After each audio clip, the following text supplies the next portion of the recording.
கள்ளக்குறிச்சியில் கள்ளச்சாராய வழக்கில் பிடிப்பட்ட 3 பேரை ஏப்ரல் மாதம் 6ஆம் தேதி வரை சிறையில் அடைக்க நீதிமன்றம் உத்தரவிட்டுள்ளது. கடலூர் மாவட்டத்தைச் சேர்ந்த தங்கராசு என்பவர் கடந்த ஜூன் மாதம் 20ஆம் தேதி மர்மமான முறையில் உயிரிழந்தார். இந்த நிலையில் அவரது பிரேத பரிசோதனையில் கள்ளச்சாராயம் அருந்தி உயிரிழந்தது தெரியவந்தது.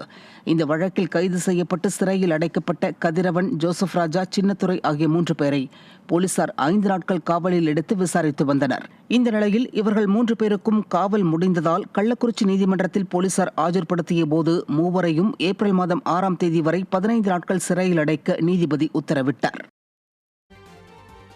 காஞ்சிபுரம் மாவட்டத்தில் ரவுடிகள் அட்டகாசம் அதிகரித்த நிலையில் கட்டுப்படுத்த முடியாமல் ஸ்டாலின் அரசின் காவல்துறையினர் திணறி வருகின்றனர். கடந்த 4 ஆண்டு கால திமுக ஆட்சியில் சட்டம் ஒழுங்கு சீர்கெட்டு கொலை சம்பவங்கள் அதிகரித்துள்ளது. மேலும் ரவுடிகளுக்குள் மோதல் சம்பவங்கள் அதிகரித்துள்ளது. ரவுடி தியாகராஜன், ரவுடி ஸ்ரீதரின் கூட்டாளிகள் இடையே தொடர்ச்சியாக மோதல் இருந்து வருகிறது. இந்நிலையில் ரவுடிகளை கட்டுப்படுத்தி சட்டம் ஒழுங்கை காப்பாற்ற முடியாமல் ஸ்டாலின் அரசின் ஏவல் துறையினர் திணறி வருவதாக பொதுமக்கள் குற்றம் சாட்டுகின்றனர். ரவுடிகளை கண்காணித்து அவர்கள் மீது நடவடிக்கை எடுக்காமல் ஸ்டாலின் அரசின் ஏவல் துறை அலட்சியமாக உள்ளதாக பொதுமக்கள் வேதனை தெரிவிக்கின்றனர்.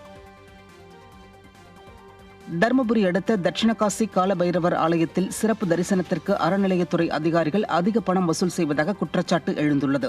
அதியமான் கோட்டையில் அமைந்துள்ள ஸ்ரீ தட்சிணகாசி காலபைரவர் ஆலயத்தில் தேய்பிரை அஷ்டமி என்பதால் ஏராளமான பக்தர்கள் குவிந்தனர்.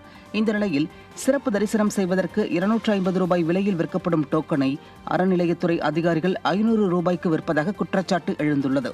திராவிட மாடல் ஆட்சியில் அமைச்சர் சேகர் பாபு ஆழ்ந்த தியானத்தில் இருப்பதால் கோவில்களில் அறநிலையத்துறை அதிகாரிகள் வசூல் வேட்டையில் ஈடுபடுவதாக மக்கள் குற்றம் சாட்டுகின்றனர். சென்னை சூளைமேடு திருவள்ளுவர்புரம் பகுதியில் பாதாள சாக்கடை பணிக்காக சாலையின் பல இடங்களில் தோண்டப்பட்ட பள்ளங்கள் மூடப்படாமல் உள்ளதால் அப்பகுதி மக்கள் கடும் அவதியடைந்துள்ளனர். இதனால் அப்பகுதியில் போக்குவரத்து நெரிசல் ஏற்படுவதாக குற்றம் சாட்டியுள்ளனர். மேலும் சாலையோரம் இரும்பு கம்பிகள் ஆங்காங்கே இருப்பதால் விபத்து ஏற்படும் அபாயம் இருப்பதாக மக்கள் வேதனை தெரிவிக்கின்றனர். இதுகுறித்து விடியா திமுக அரசின் மாநகராட்சி அதிகாரிகள் நடவடிக்கை எடுக்கவில்லை என குற்றம் சாட்டும் அப்பகுதி மக்கள் விடியா திமுக அரசு மக்களின் நலனில் அக்கறை இல்லாமல் செயல்படுவதாகவும் வேதனை தெரிவித்தனர். பார்த்தீங்கன்னா நிறைய டிராஃபிக் ஜாம், நிறைய பிரச்சனைங்க. மழை பெஞ்சுன்னு வச்சுங்க, இப்போ மழை வந்துன்னா பார்த்தீங்கன்னா நடக்கவே முடியாது. அந்த மாதிரி ஆயிடுச்சு. என் வண்டியை 4 தடவை இடிச்சிட்டு போயிருக்காங்க. 3ஆவது நான் கம்ப்ளைண்ட்டும் பண்ணியிருக்கேன். இந்த ஏஇ கம்ப்ளைண்ட் எடுத்து, சார் நான் நிறைய தடவை நான் மெட்ரோ வாட்டர்லையும் பேசிட்டேன்னு சொல்லியிருக்காரு. அப்படியும் இந்த ஷீட் பையில் மட்டும் ரிமூவ் பண்ணி தர சொல்கிறேன். 2 பைக்கு இதில் மோதி நைட்டு லைட் இல்லாமல் கீழே விழுந்து அடிப்பட்டாங்க. தெரியாமல் வண்டி வந்துன்னா இது மேலே ஏற்றி டயர்லாம் கிழியுது.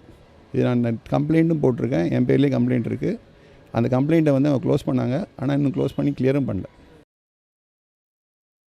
விழுப்புரத்தில் தனியார் மருத்துவமனையில் சிகிச்சைக்காக அனுமதிக்கப்பட்ட நபருக்கு உரிய சிகிச்சை அளிக்காததால் உயிரிழந்து விட்டதாக கூறி உயிரிழந்த நபரின் உறவினர்கள் மருத்துவமனையின் கண்ணாடியை உடைத்து சாலை மறியலில் ஈடுபட்டனர். விழுப்புரம் நகர பகுதியான காக்குப்பம் பகுதியைச் சேர்ந்த பாண்டியராஜன் என்பவர் கடந்த 18ஆம் தேதி இருதய பிரச்சினை காரணமாக 4 முனை சந்திப்பு பகுதியில் உள்ள தனியார் மருத்துவமனையில் அனுமதிக்கப்பட்டு சிகிச்சை பலனின்றி உயிரிழந்துள்ளார். இந்த நிலையில் உயிரிழந்த பாண்டியராஜனின் உறவினர்கள் மருத்துவமனை நிர்வாகம் அலட்சியத்துடன் செயல்பட்டதாகவும் உரிய சிகிச்சை அளிக்கவில்லை என்றும் குற்றம் சாட்டினர். மேலும் மருத்துவமனை கண்ணாடியை உடைத்து சாலை மறியலிலும் ஈடுபட்டனர். ஒருத்தவங்க இறந்தாங்கன்னா வேலை முடிஞ்சு தூக்கி ஏதோ பின்னாடி சந்தில் கடாசி வச்சுக்கிறாங்க. ஒருத்தவங்க உள்ள கடாசி வச்சிருக்காங்க. அப்போ இவங்க குறிக்கோள் என்ன? காசு தான், மனுஷன் இல்லை. இப்போ திரும்ப வருவாரா? இந்த தப்பு தான் அவங்க பண்ணுறாங்க.